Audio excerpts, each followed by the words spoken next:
বধূবরণের সময় চোখের সামনে নিজের স্বামীকে অন্য একটা মেয়ে আষ্টে পিষ্টে জড়িয়ে ধরে আছে, এমন দৃশ্য তের মতো কিশোরী মনের মেয়ের পক্ষে সহ্য করা সম্ভব না। সারা শরীর একবার ঝাঁকুনি দিয়ে কেঁপে উঠল। জাঙ্কুক একবার তের দিকে তো আরেকবার তার বাবা মার দিকে তাকাচ্ছে। তের অশ্রুসিক্ত চোখের দিকে তাকিয়ে জাঙ্কুক উচ্চস্বরে বলে উঠল, আয়ু, কি করছো কি? ছাড়ো আমাকে, এখানে বড়রা আছেন, আমার সম্মান নষ্ট করো না, ছাড়ো বলছি। আয়ুকে ছাড়ানোর চেষ্টা করলো জাঙ্কুক, কিন্তু পারলো না।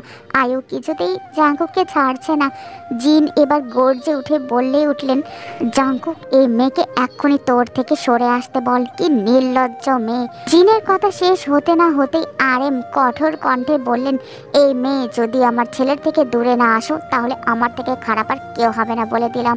জিন আবারও বলল, দেখছো না জাঙ্কুকের পাশে ওর বিয়ে করা বউ দাঁড়িয়ে আছে? সব জেনে বুঝে দেখে শুনে এতটা নির্লজ্জ হতে কি করে পারছো তুমি? পরিবার থেকে ন্যূনতম শিক্ষাটুকু দেয়নি তোমাকে? এক্ষুনি সরে আসো বলছি, আমাকে কঠিন হতে বাধ্য করো না মেয়ে। চারপাশে সবাই মিলে আয়ুকে বকে যাচ্ছে, কিন্তু ওর সেদিকে কোনো ধ্যান নেই। ও জাঙ্কুককে জড়িয়ে ধরে বলতে লাগলো, ছাড়বো না, কিছুতেই ছাড়বো না, আমার জাঙ্কুক শুধু আমারই থাকবে। জিন এবার আর নিজেকে নিয়ন্ত্রণ করতে পারলো না, রাগে ফোঁস করে বলল, তোকে আজ দেখাচ্ছি মজা। বলেই জিন এগিয়ে আসলো আয়ুর কাছে। আয়ুকে সরিয়ে আনার জন্য হাত বাড়াতেই কেউ একজন তার হাতটা ধরে ফেলল।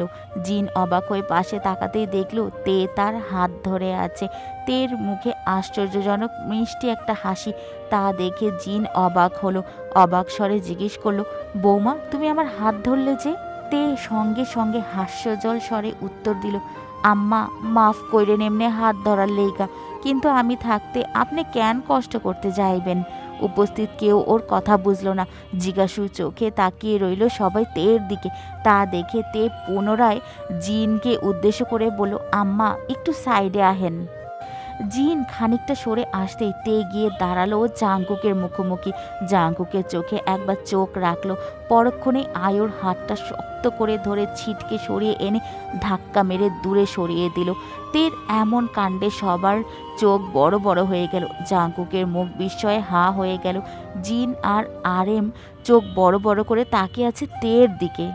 আয়ু হঠাৎ এমন ধাক্কা সামলাতে না পেরে মুখ থুবড়ে গিয়ে আরএমের পায়ের কাছে পড়ল। কিছু সেকেন্ডের ব্যবধানে আয়ুর সাথে ঠিক কি হলো এটা বুঝতে পারল না সে। আয়ুর মুখের অবস্থা দেখে জিনের মুখে হাসি ফুটল। মনে মনে তেকে বেশ দোয়া দিলেন। জাঙ্কুক আয়ুর দিকে এগিয়ে যাওয়ার জন্য পা বাড়াতেই তে জাঙ্কুকের হাত ধরে ফেলল। চোখের ইশারায় যেতে বারণ করল। জাঙ্কুকের গায়ের পাঞ্জাবিটা ঝাড়তে ঝাড়তে বলল, এখন আপনি বিবাহিত মাস্টার মশাই, আপনার বউ আপনার সামনে দাঁড়ায় থাকাকালীন পর নারী আপনারে সোহাগ কইরা ধইরা রাখবো, এটা আপনি কোনোদিন ভাইবেন না। তের অধিকার তে খুব ভালো কইরা বুইজা লইতে পারে। আয়ু এবার রাগে ফেটে পড়ল, নিজেকে সামলে উঠে দাঁড়ালো। তের দিকে অগ্নি দৃষ্টিতে তাকিয়ে রাগে ফোঁস ফোঁস করলো কিছুক্ষণ। এরপর এগিয়ে গেল তের দিকে, চিৎকার করে জিজ্ঞেস করলো, আমার গায়ে হাত তোলার সাহস কে দিয়েছে তোমাকে? তে হাসলো, জবাব দিল, ছোটবেলার থেকে আমার সাহসখানা বড্ড বেশি। আয়ু এবার আগের থেকেও জোরে চেঁচিয়ে উঠে বলল, গাইয়া ভূত, তুমি আমার মুখে মুখে কথা বলছো? তোমাকে তো আমি। বলেই তেকে থাপ্পড় দেওয়ার জন্য হাত উঠাতেই তে খপ করে আয়ুর হাতটা ধরে ফেললো। হুঁশিয়ারি বাক্যে বলে উঠল, আমার শরীরে হাত দেওয়ানোর মতো সাহস একদম কইরেন না ফা। আয়ু পুনরায় চিৎকার করে উঠল। জাঙ্কুক চেয়ে দেখলো তে আয়ুর হাতটা মুচড়ে ধরে আছে। আয়ু ব্যথায় এবার কুকড়িয়ে উঠল। ব্যথাতুর স্বরে বলল, এই মেয়ে, আমার হাত ছাড়ো, আমার লাগছে তো হাতে। তে কিছু না বলে আয়ুর হাত ছেড়ে দিল। শান্ত স্বরে বলল, হুনেন শহুরে আফা, বয়সে আপনি আমার থেকে বড়, কিন্তু গায়ের জোরে না। আপনি আমার বড় বইলাই আজকা ছাড় পাইয়া গেলেন, নয়তো দেখাইয়া দিতাম তে কি জিনিস। আয়ুসহ প্রত্যেকে তের কর্মকাণ্ডে ভারী অবাক। জাঙ্কুক এতটাই বিস্মিত যে কথা বলার ভাষা খুঁজে পাচ্ছে না। তেকে ঠিক কি বলা উচিত এই মুহূর্তেও বুঝতে পারছে না সে। তাই চুপচাপ দাঁড়িয়ে থেকে তেকে দেখছে। জিন আরএমের মুখে তৃপ্তির হাসি। তারা যেন এমন কাউকে এই মুহূর্তে আশা করেছিলেন। আয়ু এবার জাঙ্কুকের কাছে গিয়ে বলে উঠল, জাঙ্কুক, তোমার সামনে অশিক্ষিত গাইয়া মেয়েটা আমাকে অপমান করছে, আর তুমি চুপচাপ দাঁড়িয়ে আছো। জাঙ্কুক এবার মুখ খুলল। প্রসঙ্গ এড়িয়ে শান্ত স্বরে বলতে লাগলো, তুমি না আমাকে ভালোবাসো আয়ু? তাহলে আমাকে এমন একটা পরিস্থিতিতে ফেললে কি করে, সবার সামনে আমার সম্মান নষ্ট করলে কি করে? যেখানে তোমার আমার পাশে থাকার কথা ছিল, আমাকে মেন্টালি সাপোর্ট করার কথা ছিল, সেখানে তুমি আমার বাড়িতে এসে আমার ও আমার পরিবারের মান সম্মান ডুবিয়ে দিলে আয়ু। তোমার থেকে অন্তত আমি এমনটা আশা করিনি। যাই হোক, এসব কথা পরে হবে, আমার ঝামেলা ভালো লাগছে না আর। যদি নিজের বাকি সম্মানটুকু বাঁচাতে চাও আয়ু, তাহলে এবার তুমি আসতে পারো। কথাটা বলে জাঙ্কুক সেখানে আর এক মুহূর্ত দাঁড়ালো না, বড় বড় পা ফেলে ভেতরে চলে গেল। আয়ু জাঙ্কুকের পিছু ছুটে যাওয়ার জন্য পা বাড়াতেই তে আয়ুকে ধরে ফেললো আর বলল, কি কইল হুনেন নাই, আপনি এবার আইতে পারেন, দরজা খোলাই আছে। আয়ু এবার রাগে ফেটে পড়ে চিৎকার করে বলল, চুপ, একদম চুপ, অশিক্ষিত গাইয়া ভূত একটা, একদম বাড়াবাড়ি করতে আসবে না আমার সাথে। ছোট লোক একটা, বড় লোকের ছেলে পেয়ে গলায় ঝুলে পড়েছো, আবার বড় বড় কথা বলতে এসেছো।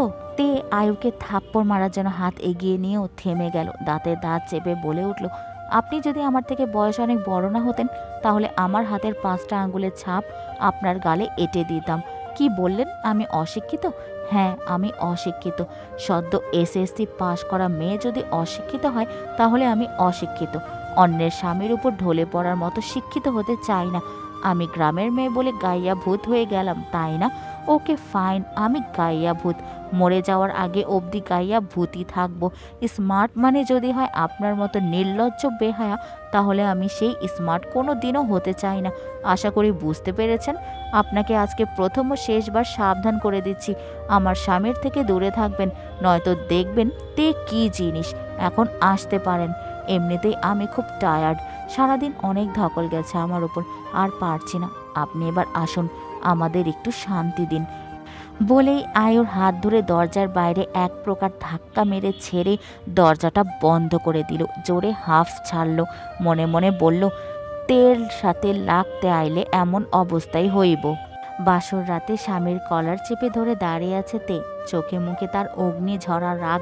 সব ঝামেলা শেষে রাতে ঘরে ঢুকে তেকে কিছু শক্ত বাক্য শোনাতেই তে বাঘিনী রূপে জাঙ্কুকের ওপর হামলে পড়েছে। চেঁচিয়ে বলতে লাগলো, আপনি কি ছেলে খেলা পেয়েছেন সব? কেমন পুরুষ আপনি মাস্টার মশাই? আপনাদের মতো পুরুষদের কি বলে জানেন? ব্যক্তিত্বহীন কাপুরুষ বলে। একটা মেয়েকে ভালোবাসলেন, তারপর তাকে মাঝ রাস্তায় ছেড়ে দিলেন, পরিবারের চাপে অন্য একটা মেয়েকে বিয়ে করে ঘরে তুললেন, 2টা মেয়ের জীবন নিয়ে আপনি ছিনিমিনি খেলছেন। মাস্টার মশাই, যাকে ভালোবাসলেন তাকে তো পারতেন আপনার মায়ের মনের মতো করে গড়ে নিতে, তার হাতটা শক্ত করে ধরে রাখতে। তা না করে কাপুরুষের মতো ছেড়ে দিলেন। কেন করলেন এইসব? আজকে আপনি আমার সব প্রশ্নের উত্তর দিবেন, আর সেটা এক্ষুনি বলেন, কেন করলেন এত সব কিছু? তের কথার পাল্টা জবাবে জাঙ্কুক এবার শক্ত কণ্ঠে বলে উঠল, আমি তোমার কোনো প্রশ্নের উত্তর দিতে বাধ্য নই। এবার তে আরও শক্ত করে জাঙ্কুকের কলার চেপে ধরল, দাঁতে দাঁত চেপে বলল, একদম ভুলে যাবেন না আমি কে। আমি আপনার বিয়ে করাবো। কয়েক ঘন্টা আগে 3 কবুল বলে আপনি আমাকে বিয়ে করেছেন, তাই আমার কাছে আপনি সব প্রশ্নের উত্তর দিতে বাধ্য। শুনেন মাস্টার মশাই, আমাকে গ্রামের সিধা সাদা অবলা মেয়ে ভাববেন না। আমি কোনো অবলা প্রাণী না যে আপনারা আমার সাথে যা খুশি তা করবেন। আমি নিজের অধিকার নিজেই আদায় করে নিতে পারি আর নেব। বয়সের তুলনায় ম্যাচুরিটি আমার মধ্যে অনেক বেশি, বুদ্ধিটাও বেশি। জাঙ্কুক এবার কঠিন হয়ে কিছু বলার জন্য মুখ খুলল। তখনই তের এমন অগ্নিরূপ দেখে জাঙ্কুক দমে গেল।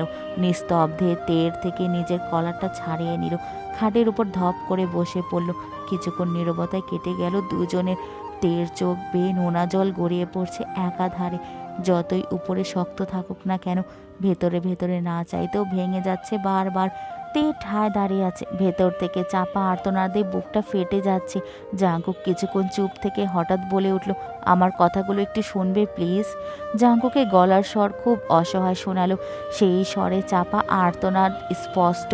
তের উত্তর না পেয়ে জাঙ্কুক পুনরায় বলে উঠল, শুনবে আমার কথাগুলো?